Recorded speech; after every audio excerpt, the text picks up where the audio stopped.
Laporan keuangan sederhana dari kelompok 3 yang beranggotakan Muhammad Jakwan, Muhammad Rapli Setiawan, Dandi Maulana, dan Epiani. Mengenal laporan keuangan usaha. Laporan keuangan merupakan hasil akhir dari serangkaian proses pencatatan dan pengikhtisaran data dalam setiap transaksi bisnis. Jenis-jenis laporan keuangan. Jenis-jenis laporan keuangan dibagi menjadi 3, yaitu laporan harga pokok produksi, laporan laba rugi, laporan posisi keuangan. 1. Laporan harga pokok produksi merupakan rekapitulasi dari seluruh biaya produksi yang dikeluarkan pada produk-produk yang terjual selama periode tertentu. Laporan harga pokok produksi terdiri atas 5 unsur utama, yaitu biaya bahan baku langsung, biaya tenaga kerja langsung, biaya overhead pabrik, biaya produk setengah jadi, dan biaya produk jadi. 2. Laporan laba rugi. Laporan laba rugi atau income statement merupakan suatu laporan yang menyajikan ukuran keberhasilan operasional perusahaan dalam satu periode tertentu. Laporan ini disusun secara sistematis tentang besaran keuntungan atau laba perusahaan dikurangi dengan beban perusahaan. 3. Laporan posisi keuangan. Laporan posisi keuangan merupakan laporan yang menyajikan informasi aset, harta, kewajiban, utang, dan modal usaha. Laporan posisi keuangan menunjukkan keseimbangan antara jumlah aset dan jumlah kewajiban ditambah dengan modal. Adapun tujuan penyusunan laporan keuangan antara lain sebagai berikut. 1. Menjadi dasar informasi bagi investor, kreditor, dan pengguna lainnya untuk membuat keputusan yang rasional. 2. Memberikan informasi tentang sumber daya, aset, perusahaan, klaim atas aset, dan pengaruh transaksi, peristiwa, dan keadaan lain terhadap aset dan kewajiban. 3.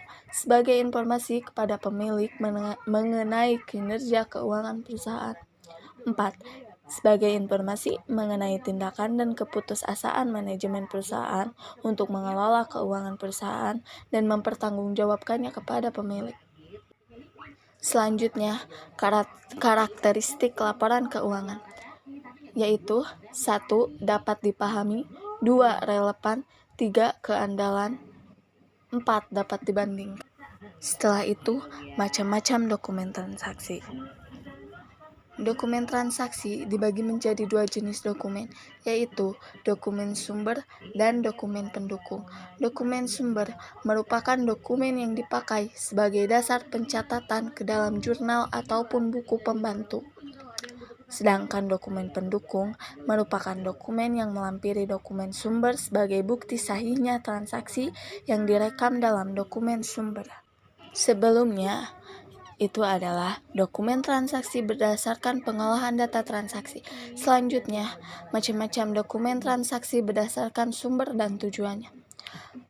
Dokumen transaksi berdasarkan sumber dan tujuannya dibagi menjadi 2 jenis, yaitu dokumen internal dan dokumen eksternal.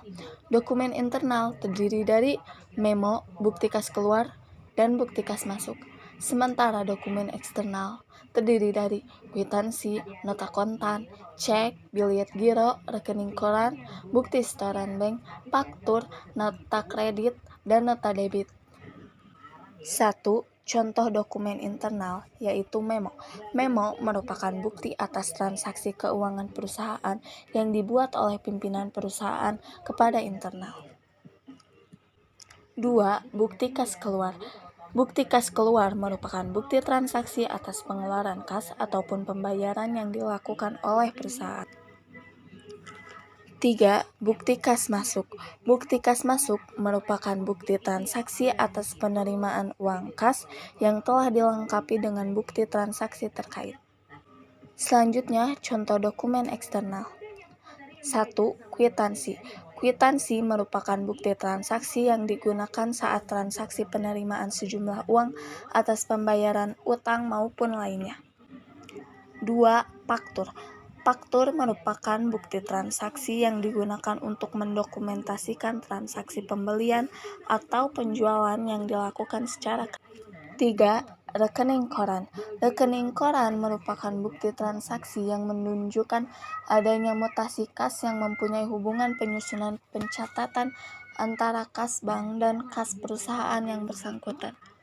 4. Cek. Cek merupakan surat perintah kepada bank untuk membayar sejumlah uang kepada pemegang cek. 5. Nota kontan. Nota kontan merupakan bukti transaksi yang diberikan dari pihak penjual kepada pihak pembeli ketika terjadi penjualan barang secara tunai. 6. Nota kredit. Nota kredit merupakan bukti transaksi pengembalian atau retur setelah terjadinya penjualan barang.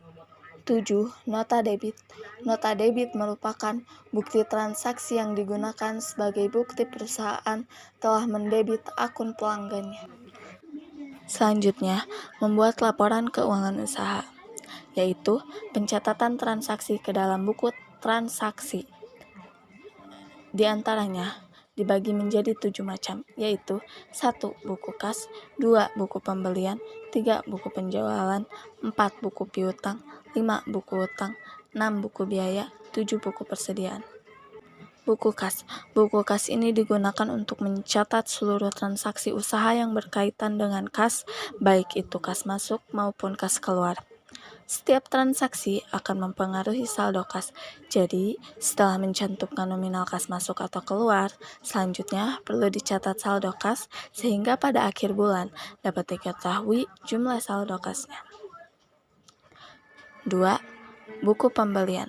Buku pembelian digunakan untuk mencatat setiap transaksi pembelian, baik itu pembelian persediaan maupun pembelian barang keperluan usaha, seperti peralatan.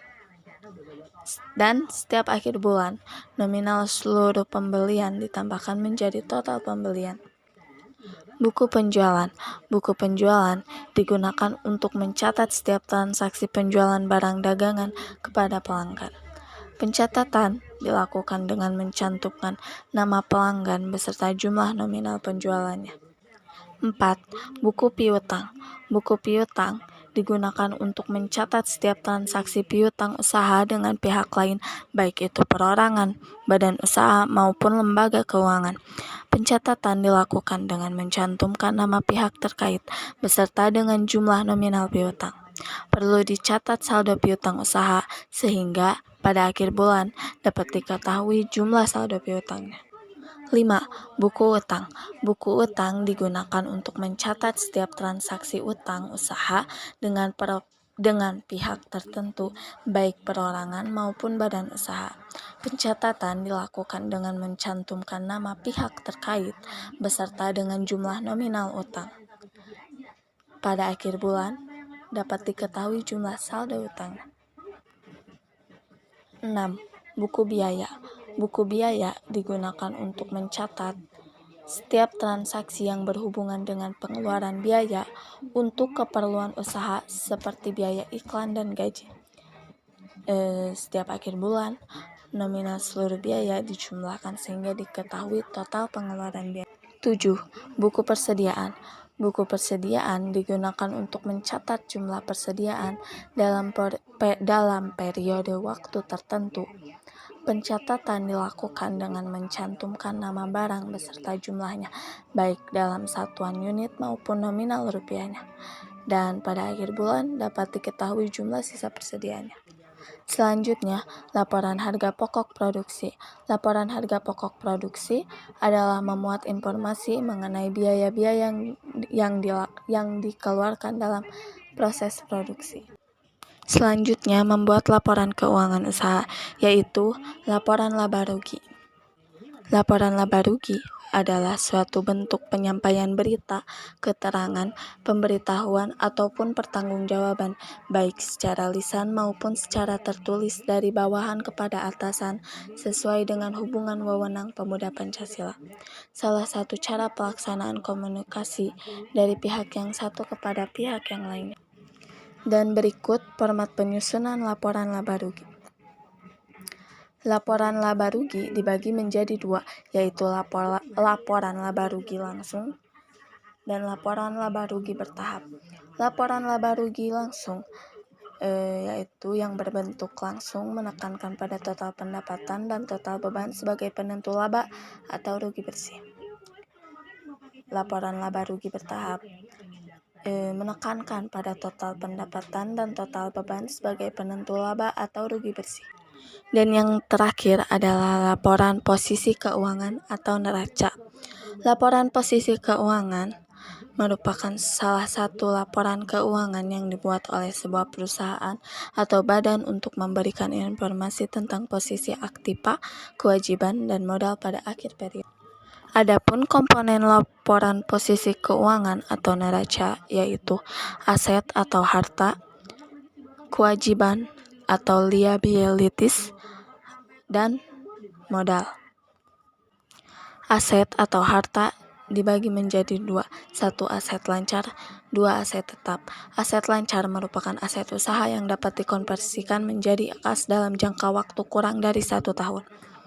Aset tetap merupakan aset usaha yang dapat dikonversikan menjadi kas dalam jangka waktu lebih dari 1 tahun. 2. Kewajiban atau liabilities.